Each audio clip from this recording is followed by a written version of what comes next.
মেয়েটার বয়স ছিল মাত্র 14 বছর। আর 14 বছর বয়সে সংসার করে স্বামী হারিয়েছিল মেয়েটা। 24 বছরের বয়সে স্বামী সারা জীবনের মতো ওই 14 বছরের মেয়েটাকে ফেলে রেখে চলে গিয়েছিল বাবা সর্বত্যাগী সন্ন্যাসী হয়ে। আমায়রা মেয়েটা কে গো? বিষ্ণুপ্রিয়া। বাহ, নিমাইয়ের তো দুটো সংসার। একটা সংসার নিমাই নিজের ইচ্ছাতে করেছিল, লক্ষ্মীপ্রিয়া। আর লক্ষ্মীপ্রিয়াকে বিবাহ করবার পর সর্পাঘাতে যখন মৃত্যু হয়ে গেল, পরের বিষ্ণুপ্রিয়াকে বিবাহ করেছিল নিজের ইচ্ছাতে নয়, ওটা মায়ের সুখের জন্য। বিয়ে করার সময় নিমাই বলেছিল, মা আমি তো আর সংসারে বাঁধতে চাই না, কারণ জগতের কল্যাণের জন্য, জগতের মঙ্গলের জন্য আমাকে চিরজন্মের মতো যেতে হবে বাবা সর্বত্যাগী সন্ন্যাসী হয়ে। আমার ইচ্ছা থাকলে উপায় নেই, তবে মা তোমার কথা আমার শিরোধার্য। আমি কথা দিলাম, তোমার কথা তোমার আদেশ পালন করে আমি সংসারে জীবনে নামবো, কিন্তু যে সংসার আমি করব সেই সংসারটা শুধু তোমার সুখের জন্য হবে মা। সচিমায়ের আদেশে বিষ্ণুপ্রিয়াকে বিবাহ করেছিল দ্বিতীয়বার। কিন্তু বিবাহ করে কি করেছিল বাবা? নিমাইয়ের কথা দেওয়া ছিল, মা যতদিন না বলবে ছেলে তো যেতে পারবে না সন্ন্যাসী। কি বাবা আপনারা জানেন তো, মা আদেশ দেবে, অনুমতি দেবে, তারপরে নিমাই সন্ন্যাসে যাবে। তো এর আগে সচিমাকে বলেছিল আমি সন্ন্যাসে যেতে চাই, বিষ্ণুপ্রিয়াকেও বলেছিল আমি সন্ন্যাসে যেতে চাই। বিষ্ণুপ্রিয়া চরণ দুটো ধরে কেঁদে বলেছিল, স্বামী নিমাই বিবাহ করে বাবা অর্ধেকটা রাত তো বাড়ি ফিরত না, মাসের অর্ধেক রাত বাড়িতে আসতো না নিমাই। কেন? ওই শ্রীবাস সঙ্গনে হরিনাম করতে করতে সারা রাত কেটে যেত। ভাবে বিভোর, কখনো কৃষ্ণ ভাব, কখনো বা রাধা ভাব। কত রাত আসেনি, কত রাত বিষ্ণুপ্রিয়া একা কাটিয়েছে। সিদ্ধান্ত নিল নিমাই সন্ন্যাসে যাবে। বিষ্ণুপ্রিয়া কেঁদে বলেছিল, স্বামী তুমি সন্ন্যাসী হয়েও না, তুমি সংসারে থাকো, তুমি তো কত রাত বাড়িতে পেরো না, তাতে আমার অসুবিধে নাই। কেন জানো? আমি কাঁদতে কাঁদতে সারা রাত কাটাই বটে, কিন্তু এটা তো জানবো সকাল হলে স্বামী আমার ঘরে ফিরবে। কিন্তু তুমি যদি সন্ন্যাসে চলে যাও, তুমি তো আর কোনো দিন ফিরে আসবে না, তাই তুমি সন্ন্যাসে যেও না। সচিমাও নিষেধ করেছিল, বাবা আমি যতদিন না বলবো তুই আমার আদেশ ছাড়া সন্ন্যাসী হতে পারবি না। তা যেদিন আমার নিমাই সংসার ত্যাগ করেছিল মা, দিনটা ছিল বাবা পৌষ সংক্রান্তির দিন। আর বর্ধমান কাটোয়া কাঞ্চননগরে যখন কেশব ভারতীর আশ্রমে গেলেন, তখন দিনটা ছিল বাবা মাঘ মাসের 1 তারিখ। বিষ্ণুপ্রিয়া ছাড়বে না বলে রাত্রিবেলা তার প্রাণনাথকে বলেছিল, প্রাণনাথ আজকের কি জানি আমার মনটা কুগাইছে, তুমি জানো সুরধনী গঙ্গায় স্নানে গিয়ে আমার চরণের একটা নূপুর খুলে গেল, আমার নাকের রেশরটা পড়ে গেল, খুঁজে পাচ্ছি না, স্বামী আমার মনটা কুগাইছে। বিষ্ণুপ্রিয়ার মন তো সতী নারী বুঝতে পেরেছে, যার জন্য রাত্রিবেলা বিষ্ণুপ্রিয়ার আঁচলে নিমাইয়ের কোমরের ধটিটাতে বেঁধে রেখেছিল, যাতে প্রভু আমার চলে না যায়। কিন্তু ধরে রাখা যায় গো।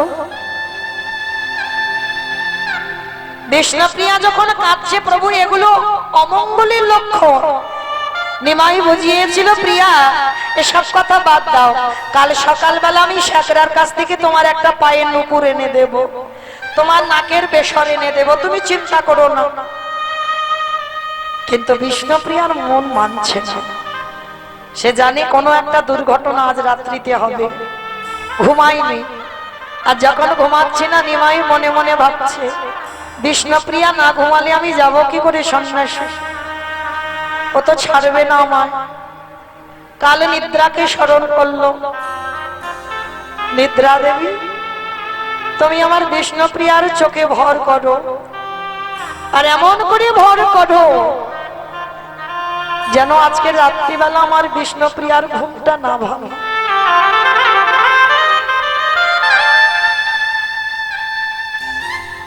অনেক চেষ্টা করেছিল বাবা ধরে রাখবার জন্য, পারেনি বিষ্ণুপ্রিয়া। চিরজনমের মতো বিষ্ণুপ্রিয়াকে ফেলে রাতের অন্ধকারে সচিমা ঘুমাচ্ছে, বারান্দায় মা আছে, পিছনে গিয়ে নিমাই ডাকছে, মা ও মা তুমি আমায় বিদায় দাও না মা, আমি সন্ন্যাসী হতে চাই। আর নিমাইয়ের কণ্ঠটা ছিল বাবা ঠিক কোকিলের মতো কণ্ঠ, মানে কোকিল ডাকছে কি মানুষ ডাকছে বোঝা যেত না। আর ঘুমের ঘরে সচিমা বলেছিল, ওরে আমার নিমাই শোষের নিদ্রায় ঘুমিয়ে আছে, তুই ব্রজের কোকিল ব্রজে ফিরে যা। সত্যি তো বাবা ব্রজের কোকিল ব্রজ ছেড়ে তো নদিয়ায় নেমেছিল, যখনই বলল ব্রজের কোকিল ব্রজে ফিরে যা, সেই রাতের অন্ধকারে কাউকে না বলে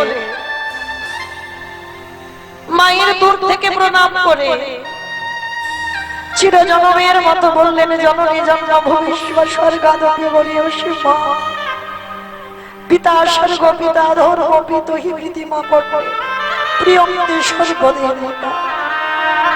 কারণ সন্ন্যাসী ব্যক্তি আর জন্মভিটা দর্শন করতে পারবে না বাবা, চিরজনমের মতো জন্মভিটাকে প্রণাম করে রাতের অন্ধকারে নিমাই ছুটে চলল। ওই পৌষ সংক্রান্তির দিন ঠান্ডার সময় সবাই নদিয়ার মানুষ ঘরে ঘুমাচ্ছে, আর সেই রাত্রিবেলা কৃষ্ণ কৃষ্ণ বলে কাঁদতে কাঁদতে ছুটে চলল বর্ধমান কাটোয়া কাঞ্চননগরে। আর এদিকে সকাল হয়ে গেল, ব্রজের কোকিল সমস্ত নদিয়ার মানুষরা জেগে উঠেছে। সচিমার ঘুম ভেঙে গেল, আর ঘুম ভেঙে গিয়ে দেখে না বিষ্ণুপ্রিয়ার দরজা এখনো বন্ধ আছে, এখনো খুলছে না। কিন্তু নিমাইয়ের অভ্যাস ছিল মা ব্রহ্ম মুহূর্তে প্রতিদিন উঠে হরিনাম করা। ব্রহ্ম মুহূর্ত কাকে বলে? সূর্য উদয়ের 1 ঘন্টা 36 মিনিট আগে। সচিমা গিয়ে ডাক দিচ্ছে, দরজা ধাক্কাচ্ছে, বৌমা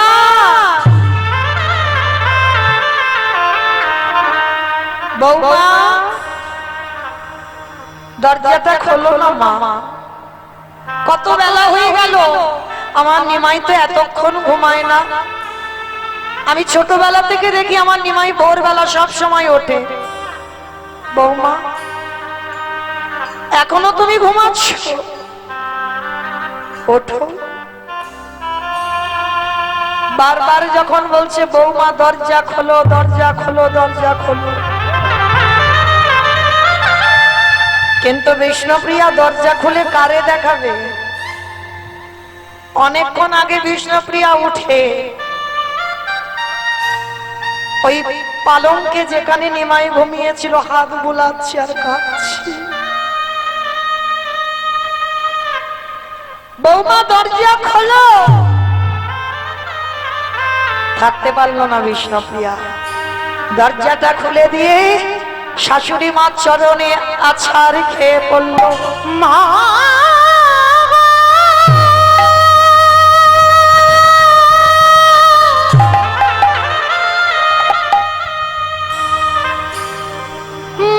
তোমার নিমাই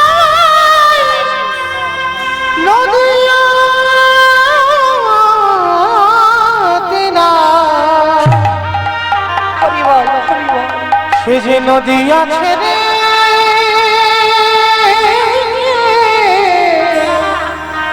চলে গেছে।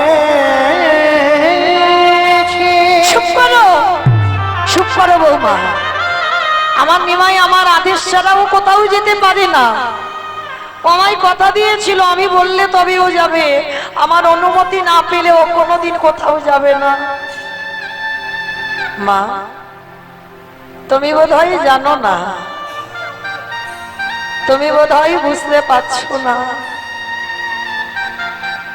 সে যে আমাকে কাঁদিয়ে তোমাকে কাঁদিয়ে। নিমাই সন্ন্যাসের পরে এসেছিল বাবা অদ্বৈত আচার্যের ঘরে। অদ্বৈত আচার্যের ঘরে এসে যখন দাঁড়ালো বাবা নিতাই চাঁদকে খবর দিল নদিয়ার মানুষ সবাই এসেছে আমার নিমাইকে দেখবার জন্য, কিন্তু সবাইকে খবর দিয়েছে বাবা একটি বারের জন্য আমার বিষ্ণুপ্রিয়াকে খবর দেয়। তো নদিয়ার নরনারীগণ সবাই যাচ্ছে আর বিষ্ণুপ্রিয়ার কাছে গিয়ে ডাকছে, কিরে প্রিয়া তোর কপাল দেখেছিস, আমাদের নিমাই এলো শান্তিপুরে সবাইকে যেতে বললো, কই তোকে তো যেতে বললো না। মানে যেটা চলতি কথাই বলে বাবা কাটা খাই নুনের ছিটে দেওয়া।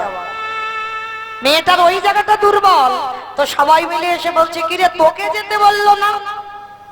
বিষ্ণুপ্রিয়া হাসছে আর বলছে শোন সজন তোরা যা, আমাকে যদিও খবরও দিত আমি তো যেতাম না, আমাকে বললে আমি যেতাম, আমি যাবই না, তা তোরা যা।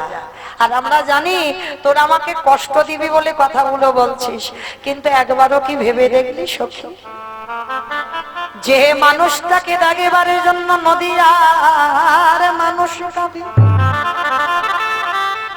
সেই মানুষটা জগতে কারো ঘরে নয়, সেই মানুষটা হলো শুধু একা বিষ্ণুপ্রিয়া। তাই তোরা যা, আমাকে হাজার বারও যদি বলে আমি তো যাবই না। তা নিমাই এসেছে বাবা ঠিক এমনি করে দাঁড়িয়ে আছে, হাজার হাজার লাখো লাখো ভক্তরা দাঁড়িয়ে আছে, নদিয়ার সব মানুষ এসেছে নিমাইকে দেখবে বলে, কিন্তু নিমাইয়ের চোখ একজনকে খুঁজে বেড়াচ্ছে বাবা। সবাই এলে কই আমার প্রিয়া এলো না। যখন দেখতেই পেল না, রাত্রিবেলা বিষ্ণুপ্রিয়ার সঙ্গে দেখা করতে গেছে নিমাই সন্ন্যাসের পর। হরি বল। আরে বিষ্ণুপ্রিয়া তখন কোথায় জানো? তুলসী তলায়। ওই সন্ধ্যাবেলায় তুলসী তলায় প্রদীপ দেয় আর কাঁদে আর বলে দয়াময় আমার কাঁদিতে কাঁদিতে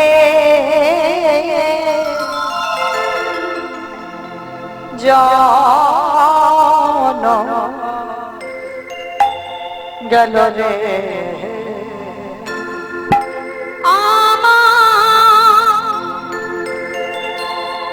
কাঁদিতে কাঁদিতে জন গেল রে।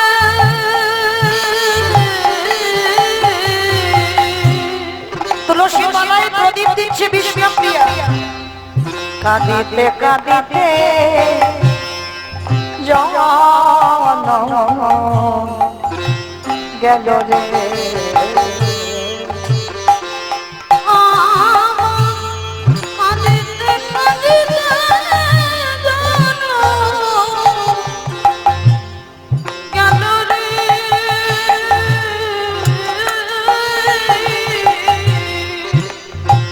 অবিধি লিখিল ভালে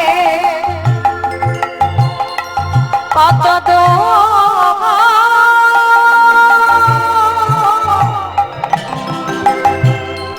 ওই আমি না পেলাম জি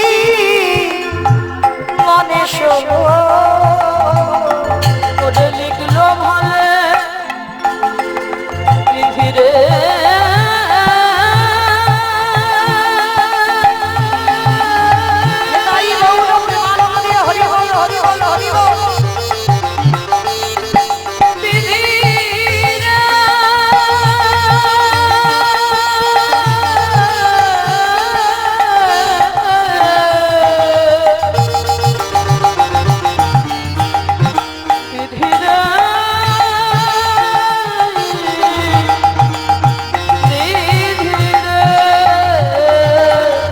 ও বিধি লিখিল মানে কত দূর আমি না পেলাম গণেশ ওরে এখন আমি কিবা করি রে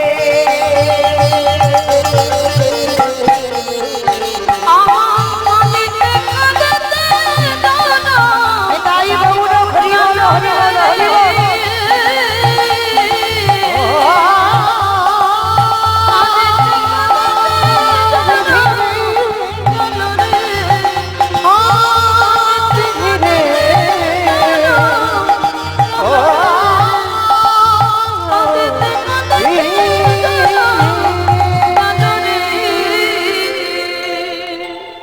বিষ্ণুপ্রিয়া সম্ভাবনায় তুলসী তলায় প্রতিবিধায় আরে নিমায়ে দরজা ধাক্কা দিয়ে প্রিয়া প্রিয়া বলে ডাকে। বিষ্ণুপ্রিয়া বুঝতে পেরেছে স্বামী ঘরে ফিরেছে, আর বুঝতে পেরে বাবা দরজাটা খুলে দিয়ে স্বামীর দিকে পিছন ঘুরে দাঁড়িয়ে আছে। ও মায়েরা, স্বামী যদি 1 বছর 6 মাস পরে ঘরে আসে আমাদের মতো মায়েদের কত আনন্দ হয়, কিন্তু বিষ্ণুপ্রিয়া স্বামীকে দেখে বদনটা ঢাকা দিচ্ছে কেন? নিমাই বলে উঠলে, প্রিয়া অভিমান করেছো, তোমাকে ফেলে রেখে নদিয়ায় চলে গেছে বলে অভিমান করে আমার দিকে চাইছো না? না স্বামী, তোমার উপরে আমার কোনো অভিমান নেই, কোনো রাগ নেই, কোনো দুঃখ নেই, তাহলে তুমি আমার দিকে চাইছো না কেন? ওগো স্বামী গো, তুমি বোধহয় ভুলে গেলে যে একবার সন্ন্যাস ধর্ম গ্রহণ করে তার যে কোনদিন আর স্ত্রী বদন দর্শন করা যায় না। তার স্ত্রী বদন দর্শন করলে তার ভজন যে নষ্ট হয়ে যায়। এ জীবনে আমি তো কৃষ্ণ চরণ পাবো না, তাই আমি কোনোদিনও চাই না আমার জন্য তোমার কৃষ্ণ ভজন বিফল হইব।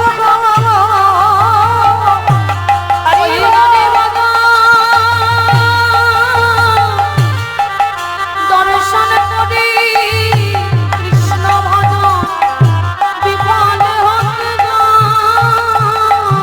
আস্তে নিমাই চমকে উঠলো, প্রিয়া তুমি জানো যে আমি স্ত্রী বদন দেখলে আমার ভজন নষ্ট হবে? বলে আমি জানি স্বামী, তাই আজকে থেকে আমি কথা দিলাম কোনোদিনই তুমি আমার কাছে আর আসবে না, কোনোদিন। আর যদিও বা আসো আমি কোনোদিন আমি তোমার পানে চাইতে পারবো না। সেদিন আমার নিমাই বলেছিল, ধন্য বিষ্ণুপ্রিয়া, তোমার মতো ঘরণী আমি পেয়ে যদি কোনোদিন আমি আবার সংসার করি আমি যেন তোমার মতো ঘরণী আবার কাছে পাই। প্রিয়া, চলে তো যাব, জীবনে আমার কাছ থেকে কোনো সুখ পেলে না, যদি বা বিয়ে করলাম তুমি আমার কাছ থেকে দুঃখ কষ্ট ছাড়া কিছু পাওনি, আমার কাছে কিছু চাও? দেবে? আমি যা চাইবো তোমার কাছে কেন দেব না প্রিয়া? জীবনে আমার কাছ থেকে সুখ পেলে না, আর আজ আমি তুমি চাইবে দেব না? বলো কি চাও?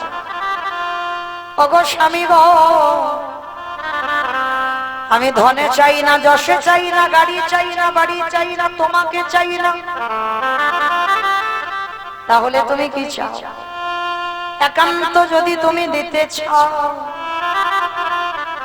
তুমি ত্রিসত্য করো, আমি যা চাইবো দেবে। নিমাই ত্রিসত্য করলো।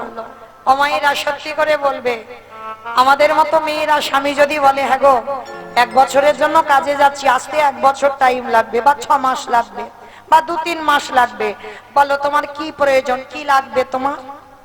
স্বামী যদি জিজ্ঞেস করে বলো মা কি বলবে? সত্যি করে বলবে হরিবাসরে, কি বলবো আমরা? শোনাচ্ছেন দিয়ে যাও, ব্যাংকে টাকা দিয়ে যাও, সোনার চেন দাও, সানিয়া মির্জা, আবার একটা মোবাইল ফোন দাও, আবার মাঝে মাঝে রিচার্জটা করে দিও। কি মায়েরা খারাপ বলেনি, এগুলো আমাদের চাওয়া, এগুলোই বলবো। কিছু বলি না বলি একটা ফোন দিয়ে যাও, আর মাসে মাসে এখন যেটা চলছে জগৎ, মাঝে মাঝে রিচার্জটা করে দিও, এগুলো আমাদের চাওয়া। কিন্তু বিষ্ণুপ্রিয়ার কি এগুলো চাওয়া হবে?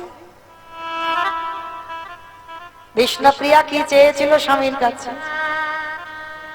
স্বামী তোমার চরণে নিবেদন।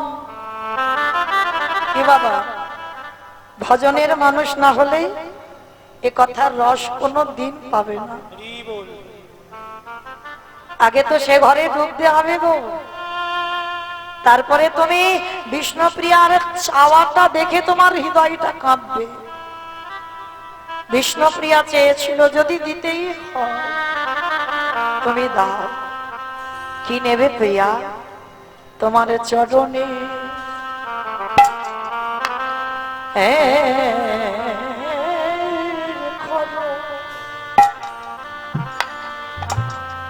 তুমি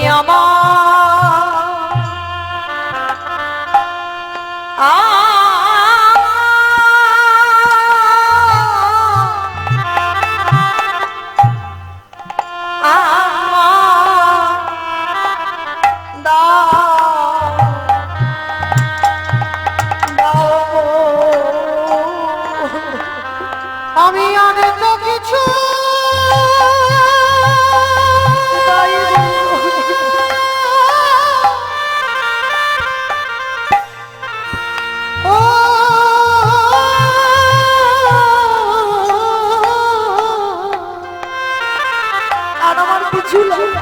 কিছু আমি আর না কিছু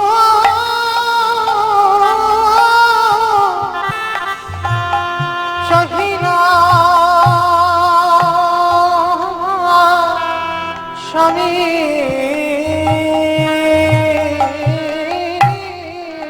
একটা দুটো দিন নয়, সারা জীবনের মতো চলে যাচ্ছে। চরণের যুগ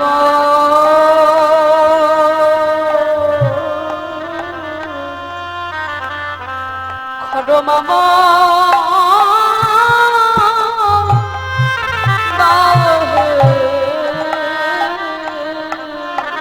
নিমাই বললাম প্রিয়া গো,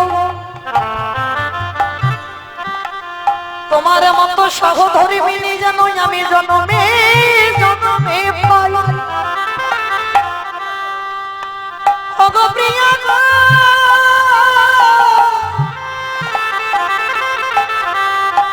যদি কৃষ্ণ শনি কোনদিন আমার সাক্ষাৎ হয়, আমার কৃষ্ণের চরণে আমি জানাই লাগাবো, হে দয়াময় আমাকে কৃপা করো বা না করো, আমার প্রিয়াকে যেন চরণে ছাড়া।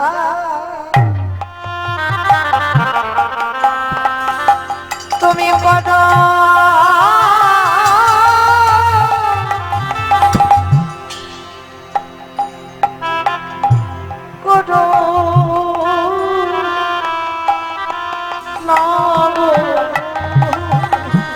আমি এই নিবেদন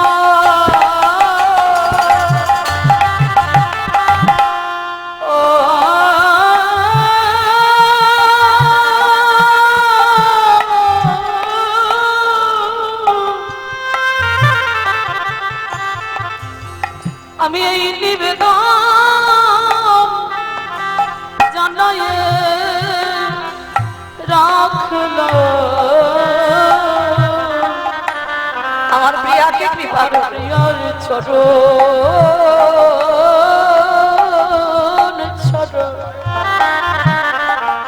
ছড়া করো করোনা হরি বল। বিষ্ণুপ্রিয়া বলল স্বামী গো, আমি কাঁদবো ঘরে বসে, তুমি কাঁদবে দেশি বিদেশে। যেদিন দুজনের কান্না একত্রিত হয়ে যদি বইবে নদী আর বন্যা, সেদিন আমি জানব নদী আর একমাত্র আমি ধন্য কান্নাম। আমার মতো কেউ তোমাদের ভালোবাসেনি।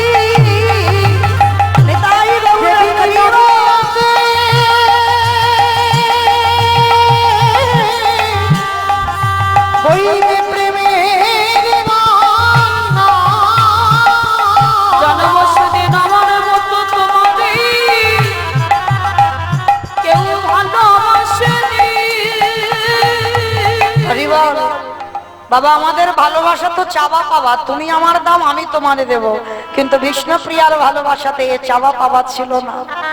যতদিন বিষ্ণুপ্রিয়া থাকলো পৃথিবীর মাটিতে ওই নিমাইয়ের খড়মজ গলে সেবা করে অন্তিমে সময়টা কাটালো। সারাদিন ওই একটা করে অন্ন সেবা করে সারাদিন নয়ন জলে বুক ভাসাতো আর ভগবানের কাছে কাঁদতো, আমি কৃপা পাই বা না পাই আমার স্বামী যেন কৃষ্ণ কৃপা। তাহলে সেই নিমাই চলে গেল সন্ন্যাসে, কিন্তু নবদ্বীপে থাকাকালীন 24টা বছর নদিয়ার মানুষকে বাবা হরিনামে পাগল করে তুলেছিল। শুধু একা পাগল করে তোলেনি, সঙ্গে গেছিল গো নিতাই যারে দেখে তারে বলে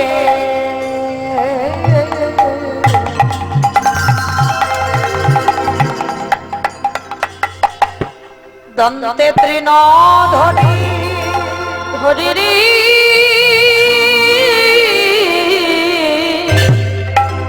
নিতাই যারে দেখে তারে বলে ওগো দন্তে তৃণ ধরি ধরি রে। আস্তে বাবা নিতাই চাঁদ দাঁতে ঘাস নিয়েছে। এই যে কথাটা বাবা কিরকম লাগছে না কথাটা? আমরা তো গরু ছাগলকে ঘাস দিই, তা নিতাই চাঁদের হঠাৎ কি এমন মতিভ্রম হলো নিতাই চাঁদ দাঁতে ঘাস নিচ্ছে কেন? এগুলো তো আমাদের বানানো গান নয়, মহাজনী পদাবলী। নিতাই যারে দেখে তারে বলে দন্তে তৃণ ধরি। তাহলে নিতাই চাঁদ তৃণ মানে কি? হ্যাঁ, তৃণ মানে নাকি খড়? তৃণ মানে ঘাস। নিতাই চাঁদ দাঁতে ঘাস নিয়েছে কেন? না মহাপ্রভুর আমলে একটা নিয়ম আছে বাবা, গুরুজনদের সামনে কথা বলতে গেলে দাঁতে করে ঘাস নিতে হবে। আর দাঁতে ঘাস নিলে কি বুঝবি কথাটা সত্যি বলছি বা কথাটা বিনতার সহিত বলছে। যেমন আমাদের সমাজে একটা নিয়ম আছে, গুরুজনদের সামনে কথা বলতে গেলে বাবা স্বভাবটা যেন একটু নত ভাব হয়। দেখবেন কথাই বোঝা যায় বাবা কার কথায় নত ভাব আছে আর কার কথায় অহমী ভাব আছে। মানে যারা মানুষ চেনে তারা ঠিক বুঝতে পারে। কি বাবা বোঝা যায় না? কিন্তু গুরুজনদের সামনে কথা বলতে গেলে আমার সমাজে নিয়ম তোমাকে একটু নত ভাবে কথা বলতে হবে। আমি অনেক কিছু জানি, আমি অনেক বড় কীর্তনিয়া, সেই দাম্ভিকতা নিয়ে গুরুজনদের সামনে দাঁড়ানোটা ঠিক নয়। এটা আমাদের নিয়ম। আর মহাপ্রভুর সমাজের নিয়ম দাঁতে ঘাস নিতে হবে।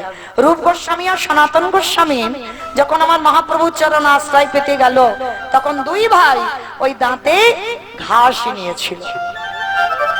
হ্যাঁ, আজকে নিতাই চাঁদ দাঁতে ঘাস নিয়ে গেছে বটে, গিয়ে কি করছে জানো?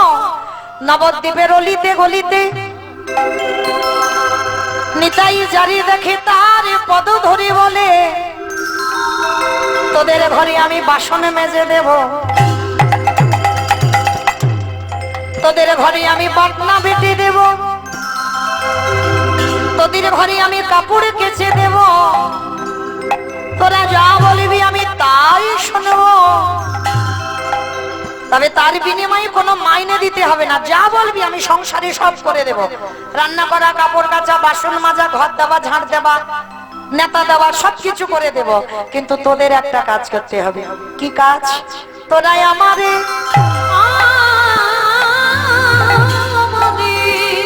তোরাই আমারে কিনে গেল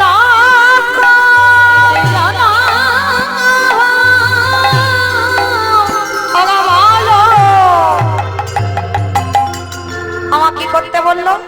সব তোদের সংসারের কাজ নিতাই চাঁদ করে দেবে, আমি নয়, নিতাই চাঁদ বলছে। আর বিনিময়ে কি করবে? বলো গৌর হরি নিতাই গৌর হরিও ওগো আমারে কিনে আনা বলো গৌর হরি হরি রে। নিতাই চাঁদ এসেছে কোথায়? আপনাদের এই পমিয়াতে, অন্য কোথাও যাইনি। আপনাদের এই ফল সন্ধ্যাতে এসে কি করছে জানো, এই মাথায় করে হরিনামের ডালাটা নিয়েছে নিতাই, আর নিয়ে বলছে পাইকারি, বলে পাইকারি, বলে পাইকারি।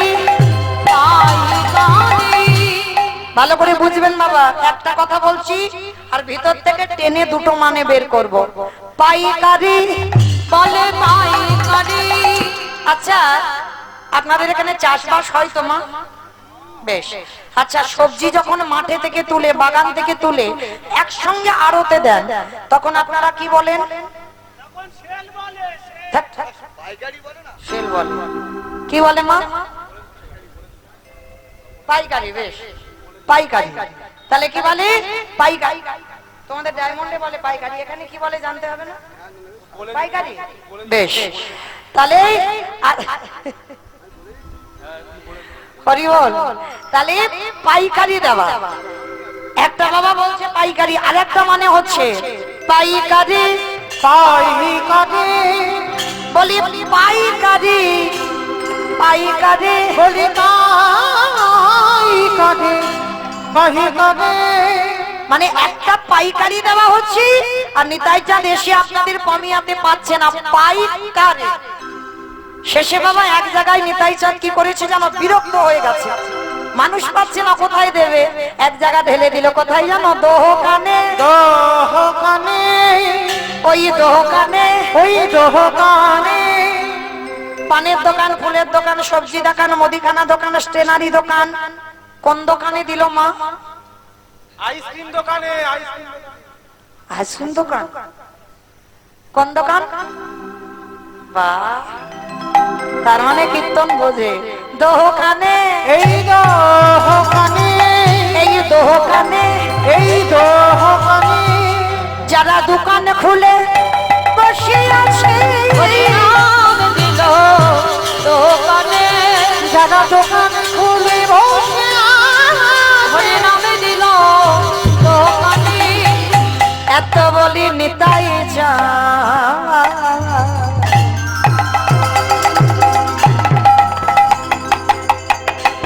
ভূমি গড়ি যায় রে, এত বলি নিতাই চাঁদ, ওগো ঘুমে গড়ি যায়। ওগো সোনারো, ওই সোনারো, ওগো দেখো দেখো নদী আর জি। আমার নিতাই চাঁদ যখন সুরধ্বনির তীরে দাঁড়ায়ছে, দেখে কি মনে হয় জানো, কে যেন কাঁচা সোনা বেটে দিয়ে তার গায়ে অঙ্গে লেপন করেছে। ওই নিতাই চাঁদ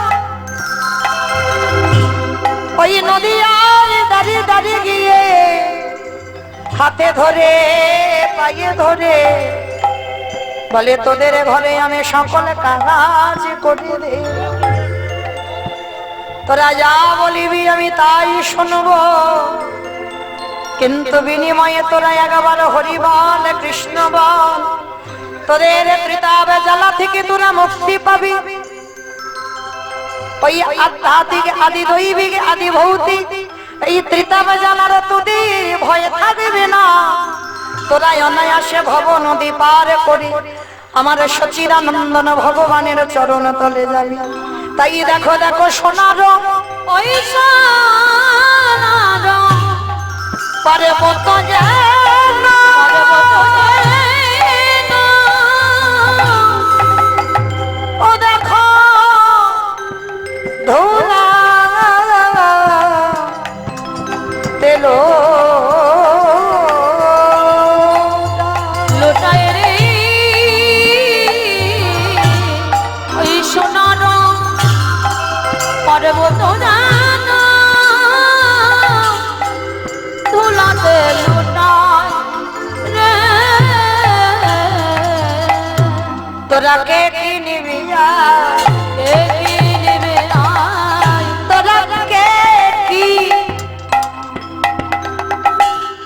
আবারও বলছি কে কিনবি কে কি নিবি কে কি নেবে আয়?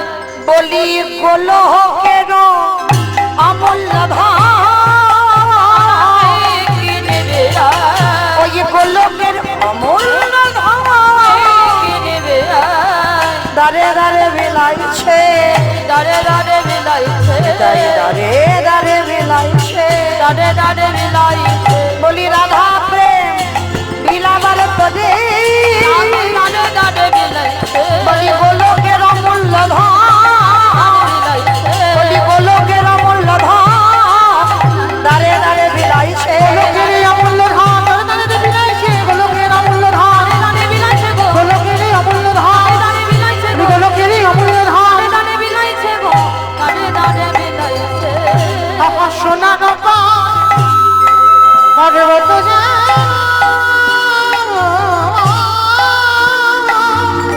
দেখো ধুলাতে লুটায় রে ধুলাতে লুটায় বৃন্দাবন ধাম अपार जपे जरा हेरा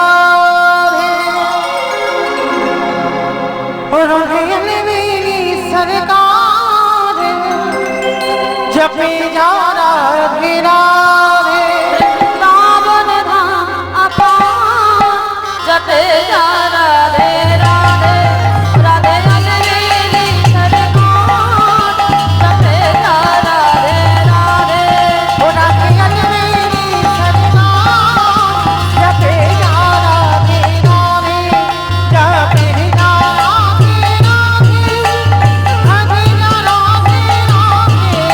राधे जा राधे राधे जपे जा राधे राधे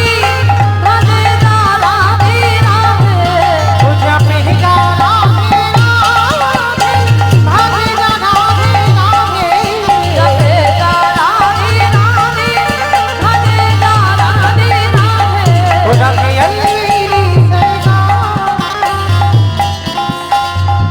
আস্তে অমাইনা আমি আর আমার সম্প্রদায় যাচ্ছি আর কেউ যাচ্ছে না কেউ যাব না যাবো তো তো যারা যারা যাবো কই দেখি সবাই আর একবার সবাই দিকে হাত দুটো তোলে একবার দেখি বেশ আমার এদিকটা নাম ধসে ধসে যাচ্ছে কেন তোলো দেখি সবাই একসঙ্গে তালে তালে করো তালি দেবে কেমন একসঙ্গে তু বৃন্দাবনী মে রাধা নামে নামায়ো सावन में आलो राधा नाम लगायो तू वृंदावन में राधा नाम लगायो सावन में आलो राधा नाम लगायो ओ तेरे जीवन ओ तेरे जीवन की गीता जपे जा राधे राधे राधे राधे मेरी सरकार राधे राधे राधे जय जय राधे राधे राधे राधे राधे राधे আমা বলছো বলছো নাকি বলো না সব মনে মনে বলছো একটু জোরে জোরে বলতে হবে কই দেখি হাত দুটো তোলো দেখি সবাই জয় জয় রাধে রাধে राधे राधे राधे राधे वृंदावन में